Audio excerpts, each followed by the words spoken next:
আসসালামু আলাইকুম রহমতুল্লাহ। পাখি প্রেমিকরা পাকিস্তানের সাথে আবার যারা পিরিত করে গাট্টি গুট্টা বাইন্দা পাকিস্তানের সাথে আবার মাখামাখি করতে চায়, তারা তো চোখে দেখে না, তারা চোখে দেখে না।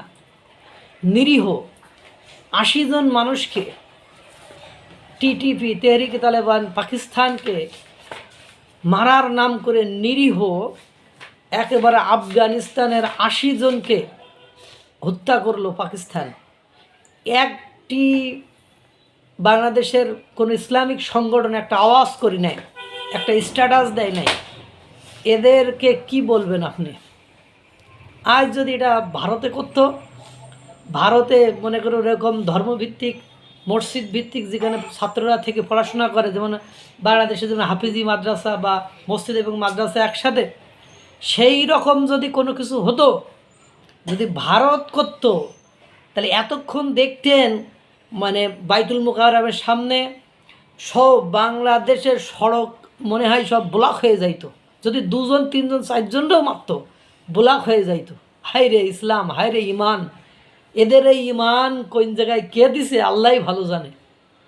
আর নিরীহ ৮০ জন লোককে সেখানে তেহরিকে তালেবান পাকিস্তান অর্থাৎ টিটিপির মানে বিদ্রোহী টিটিপির নেতারা সেখানে আছে, এই সন্দেহে পাকিস্তান বিমান হামলা চালিয়ে তাদেরকে হত্যা করছে। আওয়াজ নেই, কোনো সাউন্ড নেই, কোনো বিচার বিচার চাওয়ার মতো কেউ নেই। আর এই পাকিস্তান যারা পুরো বিশ্বে একটা সন্ত্রাসী রাষ্ট্র হিসেবে স্বীকৃত, অন্য কোনো দেশকে আপনারা দেখেছেন যে তারা যাকে টার্গেট করে সেই টার্গেটে মারে, তারা মানে সেই টার্গেটের লোককে হত্যা করে। আর এরা দেখছেন, এরা অসংখ্য প্রতিনিয়ত এই ধরনের অপকর্ম সম্পাদন করে।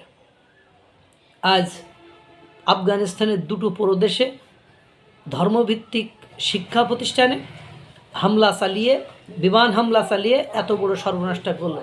রোজার মাস, শ্যাম সাধনার মাস, আত্মশুদ্ধির মাস, সেই মাসে এটা করলো।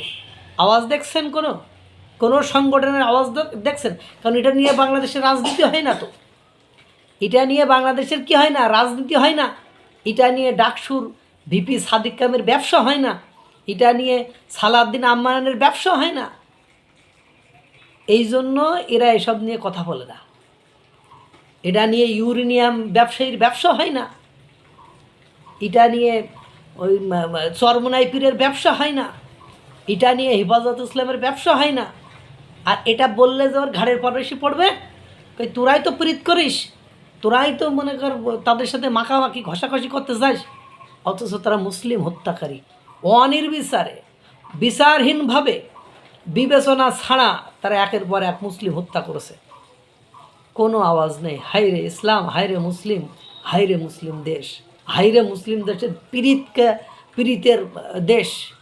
এই জন্য আমি আকাল সকাল পাকিস্তানকে ঘৃণা করি, এখনও করি, ভবিষ্যতেও করব। আল্লাহ তাআলা সকলকে ভালো রাখুক, সুস্থ রাখুক। আসসালামু আলাইকুম ওয়া রাহমাতুল্লাহ।